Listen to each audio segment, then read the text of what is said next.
Vanessa and I had always handled things ourselves, balancing work and parenting without too much trouble. But things had changed. Vanessa had started a new job about 6 months ago. At first, I was thrilled for her. She had been talking about moving up in her career for years. But her new position demanded a lot more time. Late meetings, weekend networking events, overnight trips. She insisted it was just the nature of the industry, that all the top performers put in extra hours. I wanted to believe her, so I did. With her schedule getting more chaotic, we needed extra help around the house, especially with Liam, our 7-year-old, and Sophie, who was only 4. I work from home most days as a software engineer, but balancing that with parenting was overwhelming. Vanessa suggested hiring a nanny, and I agreed without much thought. Enter Claire. Claire was young, early 20s, but came highly recommended by Vanessa's friend from her book club. She had experience, a friendly attitude, and both kids adored her from the start. She was responsible, always punctual, and had a way of keeping everything running smoothly. For a while, it felt like a weight had been lifted from my shoulders. The first month passed without issue. Claire showed up every day at 3:30 p.m., right before Liam and Sophie got home from school, and left around 7 p.m. once I was done with work. The kids took to her quickly, which was a relief. Sophie, who was usually shy around new people, started asking for Claire, even when she wasn't there. Vanessa seemed pleased too, making a point to tell me how lucky we were to have found someone so reliable. I agreed, at least at first. Then things started to feel off. It was nothing obvious, just small things. Claire was always friendly, but a little too careful with her words, like she was measuring every sentence before speaking. She hesitated before answering even simple questions, occasionally glancing away as if searching for the right words. If I asked something outside of her usual routine with the kids, she'd either give a vague response or change the subject entirely. It wasn't enough to call suspicious, at least. Not yet, but it left an impression. She had no problem chatting about the kids' routines or their day, but she was oddly vague about everything else. It wasn't a big deal, but it stuck with me. And then there was Vanessa's schedule. At first, I thought nothing of it. She had a demanding job, and late nights were to be expected. But there was a pattern. Every Friday, she'd leave the house earlier than usual, always saying she had an important meeting or a dinner with clients. Then she'd come home long after the kids had gone to bed. Some nights, I barely saw her at all. One Friday evening, while helping Claire pack up, I made casual conversation. "So, how does Vanessa's office look?" "I've never been there." Claire hesitated. I don't really know," she said, avoiding my eyes. "We usually just text about the kids." That didn't make sense. Vanessa had told me she met Claire in person before hiring her. If they had met at her office, Claire would know what it looked like. I let it slide at the moment, but something about the way she answered made my skin prickle. That night, after putting the kids to bed, I sat in my office, replaying the past few months in my mind. Claire left early on Fridays. Vanessa left early on Fridays. Vanessa came home late on Fridays. I wanted to believe it was nothing, but the unease in my gut wouldn't go away.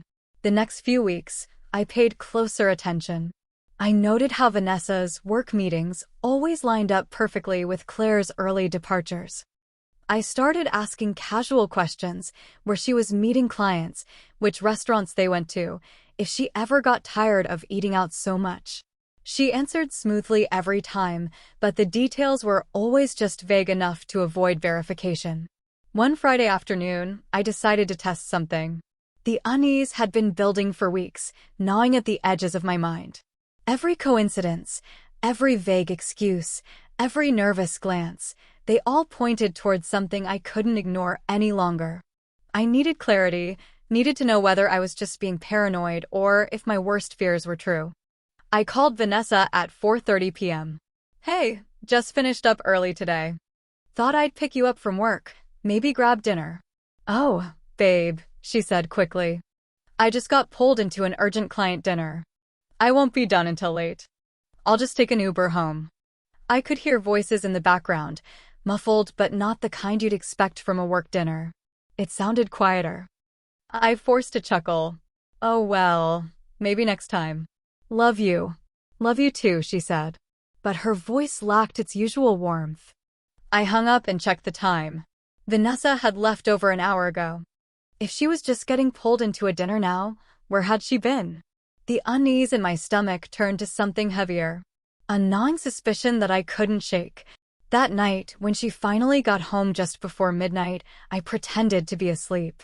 She moved quietly, slipping into bed as if she didn't want to wake me. I kept my breathing steady, my body still. The next morning, I checked our shared bank account. Hundreds spent at restaurants I'd never heard of. A charge at a boutique hotel. Another at a spa. Vanessa hadn't mentioned going to a spa. And she definitely hadn't told me about staying in a hotel. I set my phone down, staring at the ceiling. I could confront her now, demand answers, throw everything in her face. But something held me back. If I accused her and I was wrong, I'd destroy our marriage over paranoia. But if I was right, I needed proof.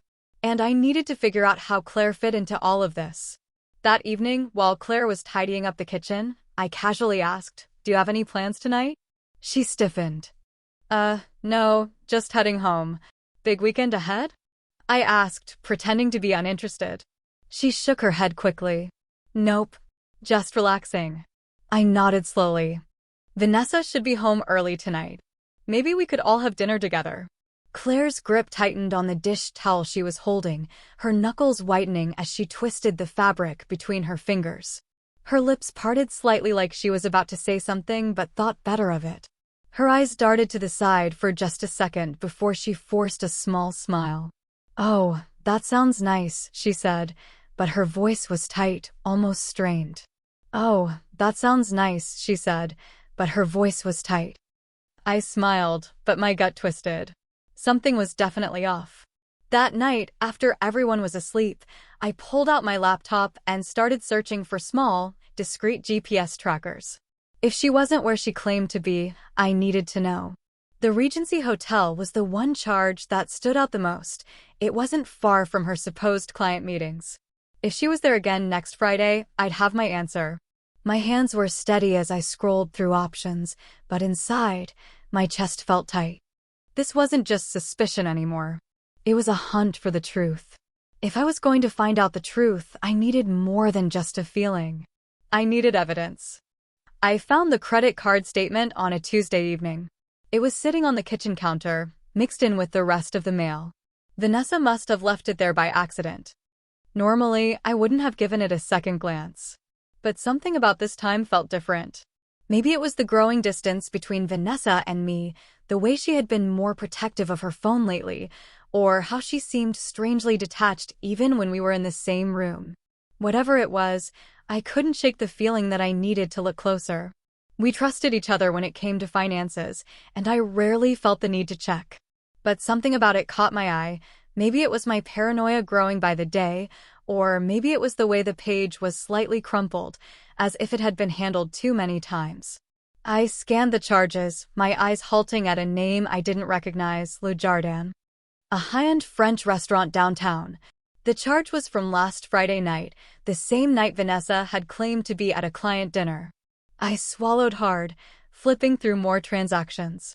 There were multiple charges from hotels, the Regency, the Grand Royale, the Hilton. Some were small, just enough for a meal or drinks at the bar, but others? They were full overnight stays.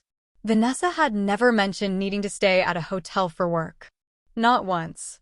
A cold feeling settled in my stomach. I set the statement down and took a slow, deep breath. I needed to be rational. Maybe there was an explanation. Maybe she had booked a hotel for a friend or a work event that she forgot to mention. Maybe? No. Enough with the excuses.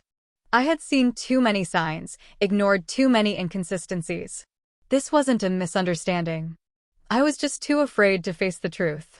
That Friday, I decided to push things a little further. I checked the time, 4 p.m., and called Vanessa. She picked up after 2 rings. "Hey, just finished up early today. Thought I'd pick you up from work, maybe grab dinner." There was a pause, just half a second too long. Then, her voice came through, bright and rehearsed. Oh, babe, I just got pulled into an urgent client dinner. I won't be done until late. I'll take an Uber home. My grip on the phone tightened. Okay. Love you. Love you too, she said, but there was something off about the way she said it, like the words didn't quite fit her mouth. I ended the call and stared at my phone. I didn't need any more signs. I needed proof. That night, I took the next step. While Vanessa was in the shower, I placed an AirTag in her purse, hidden in a small inner pocket. It wasn't paranoia anymore. I needed the truth. The next afternoon, I checked the tracker. Vanessa wasn't at work. My pulse quickened. Maybe it was a mistake. I refreshed the tracker. Still at the Regency Hotel. My stomach twisted as I refreshed it one more time. The dot hadn't moved. She was at the Regency Hotel. My stomach twisted. I stared at the screen, watching the little marking her location. I could have driven straight there, stormed into the lobby, demanded answers, but that would have been reckless. If I confronted her now, she'd have a dozen excuses lined up, ready to twist the situation into something I couldn't argue against. I needed to be smarter than that. I checked the nanny cam instead. The footage loaded. For 30 p.m., Claire arrived, like she always did. I skipped forward. For 50 p.m., Claire left. Minutes before Vanessa. My hands tightened into fists. It was no longer just about Vanessa. Claire was involved. She wasn't just a nanny. She was covering for my wife. I leaned back in my chair, exhaling sharply. I had everything I needed. The only thing left was deciding what to do next. The next Friday, I left work early, telling Claire I had a meeting across town. In reality, I was parked across the street from the Regency Hotel, my hands gripping the steering wheel so tightly my knuckles were turning white. The AirTag had told me exactly where Vanessa was. Now, I just had to see it with my own eyes. At 5:15 p.m., Claire arrived. She didn't knock on a hotel room door, didn't act like a nanny running errands. She walked in with confidence, like she had a purpose, because she did. She wasn't just covering for Vanessa. She was actively helping her. My jaw tightened, but I forced myself to stay put. An hour later, Vanessa walked out. She wasn't alone. Arm in arm with a man in his mid-40s, expensive suit, smug expression. His hand lingered on her lower back as he leaned in, whispering something that made her laugh. Then she kissed him, soft and slow, before slipping into her car. I gripped the steering wheel, a storm brewing inside me. This wasn't suspicion anymore. This was truth, raw and undeniable. I drove home in silence, my mind already working through the next steps. Rage wouldn't help me now. I wouldn't scream, wouldn't throw accusations that could be twisted into misunderstandings. No, I would do something far more effective. I would take everything from her. The next morning, I kissed Vanessa on the cheek, played with the kids, and even made her coffee.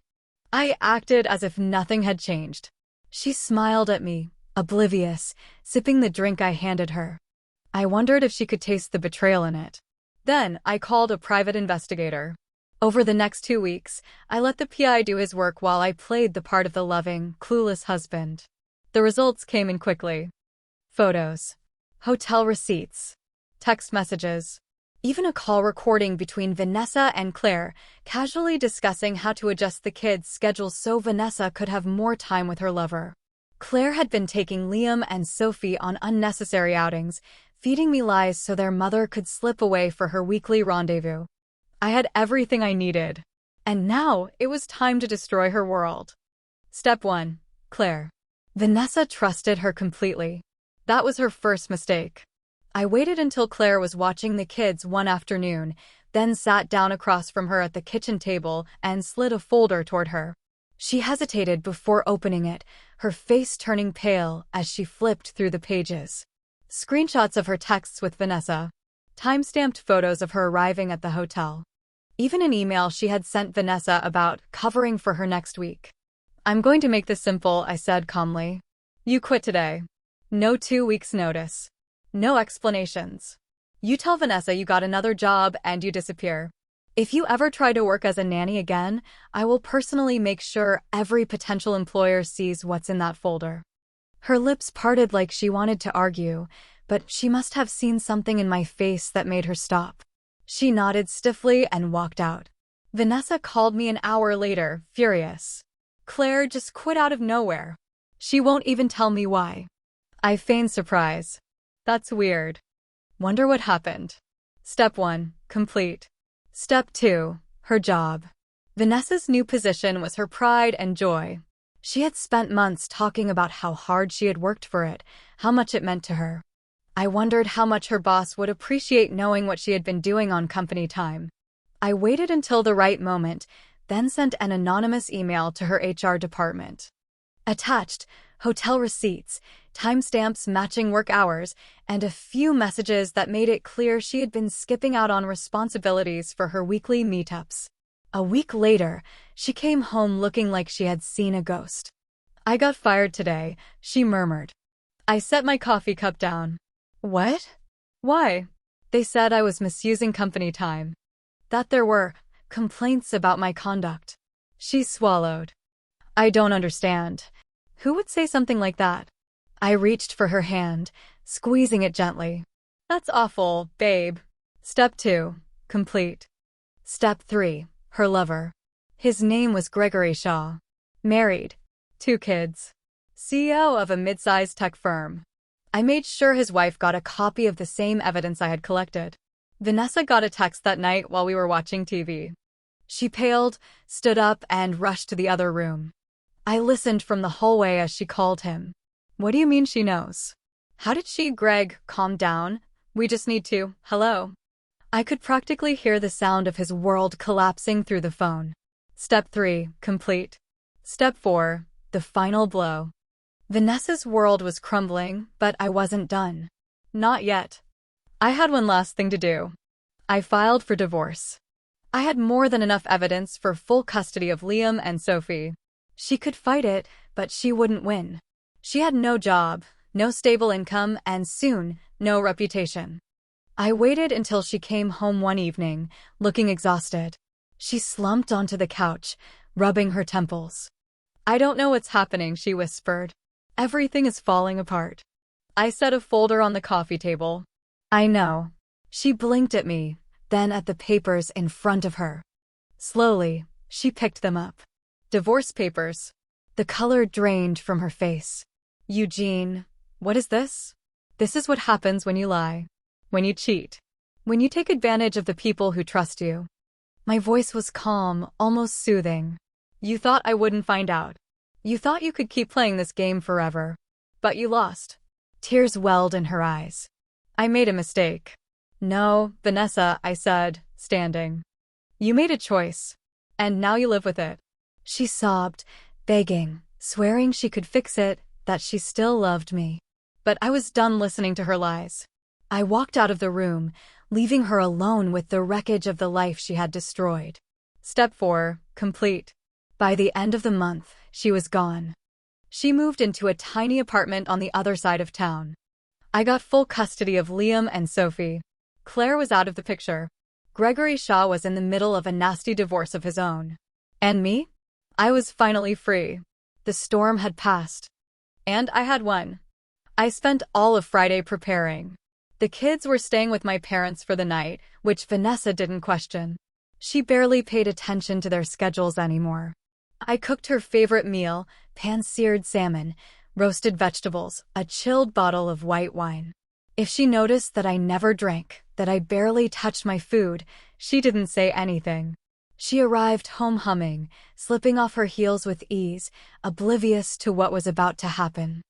I watched her, my stomach churning with equal parts anger and cold detachment. She had no idea. Not yet. We ate dinner. I let her talk about her day, nodding, pretending to care. She laughed at some story about her coworkers, looking so comfortable, so at ease. It made me sick. When she finished her last bite, I wiped my mouth with a napkin, then met her gaze. Vanessa, we need to talk. She blinked, fork pausing midair. What's wrong?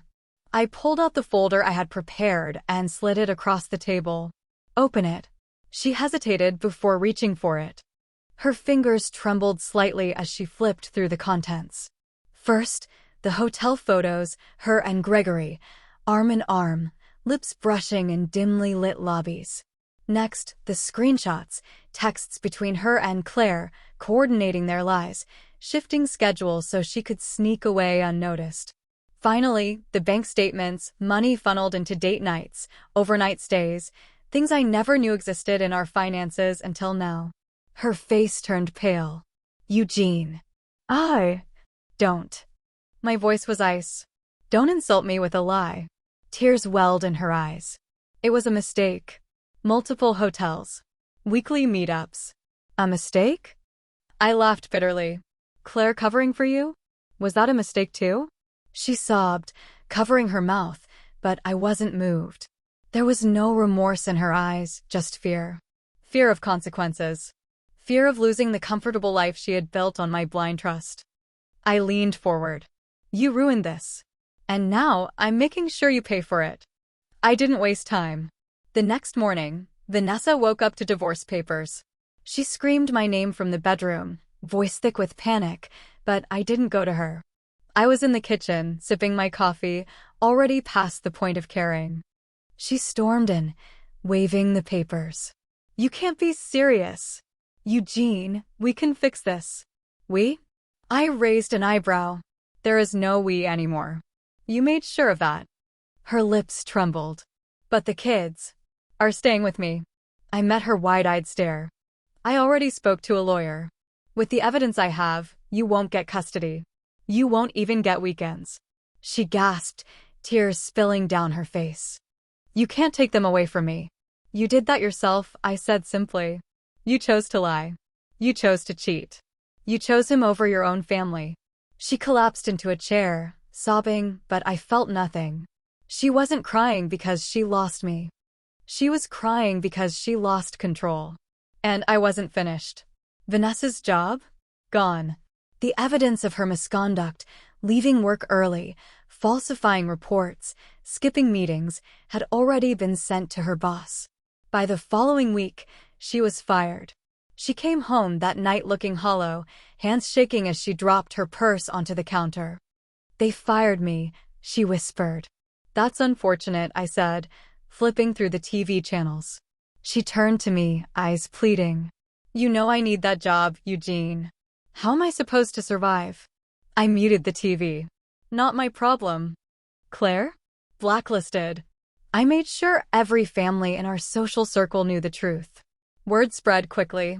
No one would trust her as a nanny again. She tried calling Vanessa, but Vanessa was too busy dealing with her own collapse to help. Her lover? Exposed. I tracked down Gregory Shaw's wife. Sent her everything, the hotel receipts, the photos, the text logs. By the end of the month, Gregory was knee-deep in his own divorce. Vanessa found out when she tried to call him, only to be met with silence. She showed up at his house, only to find that he had changed the locks.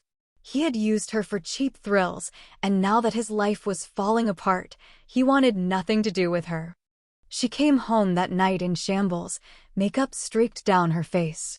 Gregory won't talk to me. He's blaming me for everything. I didn't bother responding.